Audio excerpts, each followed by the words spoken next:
కాలినడకన పోతే దేవుడు కరుణిస్తాడు, మా కుటుంబాలను సభగా చూస్తాడని ఒక మంచి ఉద్దేశంతో మీరందరూ ఇక్కడికి రావడం జరిగింది.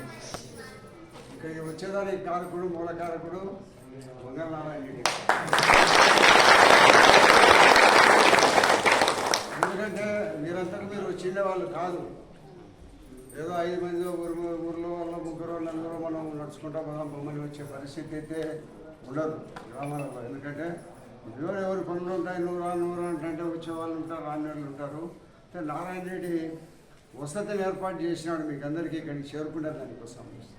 ఆయన ఒక నెలన్నర కాలం నుంచి కూడా పోయిన సంవత్సరం కూడా ఇట్లే వచ్చినారు. మళ్ళీ ఈ సంవత్సరం కూడా మిమ్మల్ని అందరినీ దేవుని దర్శనం కల్పించాలని ఒక మంచి ఉద్దేశంతో ఆయన దేవుడు ఏదో మనసులో వచ్చి ఈ మంచి పని చేయనైనా నువ్వు నీకు అన్ని రకాల నీకు మేము అండగా ఉంటామని దేవుడు ఏదో ఆయన మనసులోకి వచ్చి చెప్పినట్టు ఇక్కడ ఆయన 8వ తారీఖున మళ్ళందరినీ చేర్చుకొని మీకందరికీ తెలుసు, ఒక ఇంటికి 10 మంది చుట్టాలు వస్తే ఏవో పండుకునేటివి తక్కువ ఉంటాయో, పరుచుకునేటివి తక్కువ ఉంటాయో, మంచాలు తక్కువ ఉంటాయో, తిండి గింజలు తక్కువ ఉంటాయో, ఏవో రకరకాలుగా ఉండే పరిస్థితుల్లో ఎంతమంది అంత మొత్తం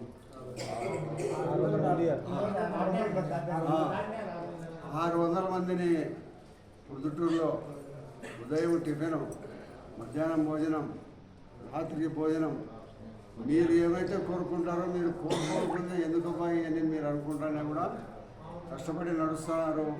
మంచి భోజనం పెట్టి వాళ్ళందరినీ తృప్తిపరచాలా, మంచి భోజనం పెట్టి రాత్రి నిద్రపోయి మళ్ళీ పొద్దున నడిచేదానికి బాగుంటుంది అని మంచి ఉద్దేశంతో కాఫీ కానీ టిఫిన్ కానీ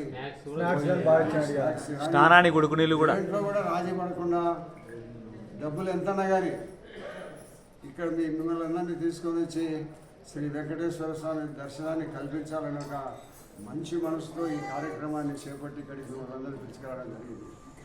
అందరం ఆశీర్వాదాలు చేసి ఉన్నారు. కొంతకాలము మరి ఆయన మనసులో ఏముంటే అది చేసేదానికోసము దేవుడు అన్ని రకాల ఆయన కుటుంబానికి అన్ని రకాల సహాయ సహకారం అందించి మరి మంచి ఉన్నత పరిస్థితి, ఆరోగ్యపరమైన ఉన్నత పరిస్థితి కలిగించాలని.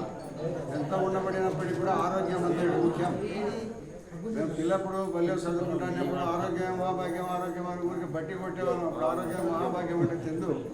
ఇప్పుడు నారాయణ రెడ్డికి తెలుస్తుంది ఎంత భాగ్యమో. కాబట్టి ఆరోగ్యాన్ని అందరూ బాగా కాపాడుకోవాలా. అందరూ కూడా సంతోషంగా ఎవరు నడిచే వాళ్ళలో ఏదో ఇది తక్కువ ఉంది అది తక్కువ ఉంది నాకు ఆకరణం పెరుగు రాకపోయి మజ్జిగ రాకపోయి లేకుండా అన్ని రకాల ప్రతి ఒక్కటి మిగిలే పద్ధతిలో చేసి అందరినీ సంతృప్తిపరిచి సంతోషమైన భోజనంగా మీకు అందరికీ మంచి భోజనాన్ని పెట్టి కొండకు పిలుచుకొని వచ్చిన నారాయణ రెడ్డికి మనం అందరం కృతజ్ఞతలు